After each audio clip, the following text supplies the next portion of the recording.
un atelier de formation s'est tenu à la direction régionale de la santé, de l'hygiène publique et de la couverture maladie universelle de Divo, regroupant infirmiers et infirmières du district sanitaire de Guitry. Des précisions avec Dr Nguessan Konan Norbert, chargé de l'action sanitaire à la direction régionale.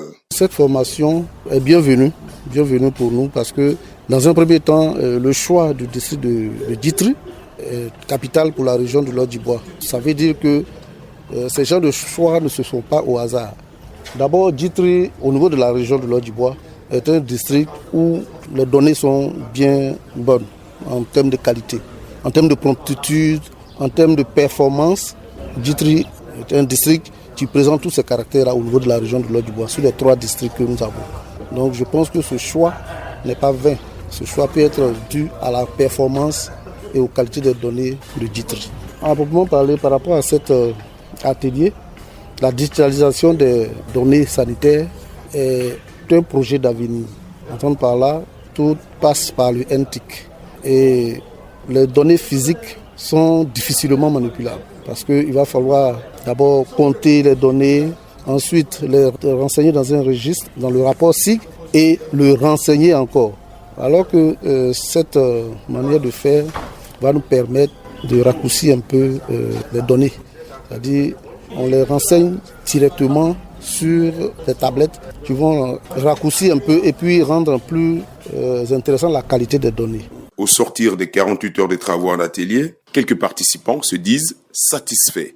Je suis M. Kwadjo Kwaku Séverin, infirmier au centre de santé rurale Kochem Dida, du département de Guitry. En fait, je retiens que cette formation-là est la bienvenue parce qu'elle va nous permettre déjà de pouvoir mener des bonnes supervisions au niveau des différentes localités et de pouvoir suivre aussi les activités menées par les ASC. Donc cela va nous permettre aussi d'avoir des informations correctes et très cohérentes vis-à-vis des données que nous donnons au niveau de notre département. En termes d'information, il faut dire que cela encore a renchéri un peu notre connaissance et cela va nous aider à pouvoir mieux exercer dans notre métier au niveau des différentes localités que nous avons. Monsieur Biti Dechi Nicolas, superviseur ASIP Yokoboé. Il faut dire que c'est une formation qui est la bienvenue parce que vraiment elle nous permet non seulement d'adapter la nouvelle technologie à nos activités communautaires, mais elle nous permet vraiment de gagner en temps si réellement le travail se passe bien. La formation s'est très bien passée, on a assimilé beaucoup de choses qui vont nous permettre vraiment d'être plus efficaces sur le terrain. Moi c'est Kader Koné, je suis infirmier au CSR de Diolibi, dans le district de Guitry. Pour acquis, on va dire ça comme ça, pour acquis, nous avons reçu beaucoup d'enseignements, d'accord, qui va nous permettre, n'est-ce pas, de perfectionner déjà les supervisions qu'on faisait antérieurement. Avec ces tablettes, nous sommes désormais mieux outillés, n'est-ce pas, à apporter des données très cohérentes, d'accord, et à nous permettre, n'est-ce pas, de faire un suivi, mais totalement des différents ASC.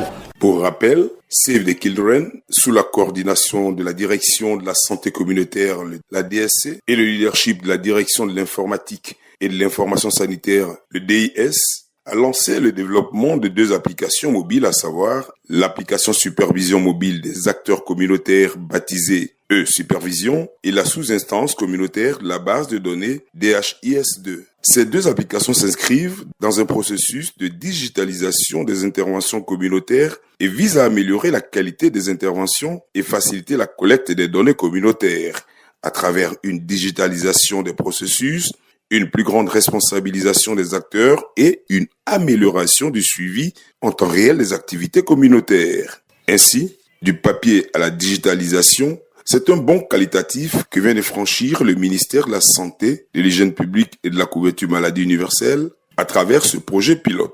On écoute l'éclairage de M. Sidibé Rodrigue, il est le coordonnateur E-Santé. C'est la grille nationale fournie par la direction de la santé communautaire qui a été digitalisée. On n'a rien apporté de plus, on n'a rien à retrancher de plus. C'est la grille nationale, ce qui a été harmonisé au niveau national, qui a été digitalisé dans ce système-là.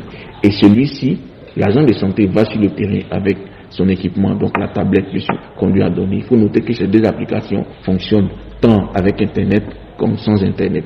Puisqu'on est au niveau de la communauté, il faut tenir compte des réalités en matière de taux de pénétration d'Internet en Côte d'Ivoire.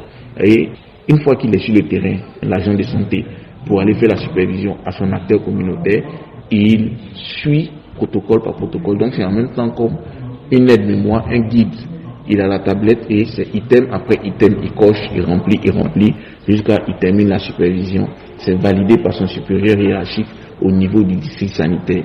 Donc ça permet aussi en temps réel de savoir que l'infirmier a effectivement mené correctement ses supervisions, et on peut à n'importe quel moment pouvoir faire une sorte de traçabilité à un acteur communautaire, de savoir il a bénéficié de combien de supervisions, quelle a été la qualité des supervisions et qu'est-ce qui a été dit durant cette supervision.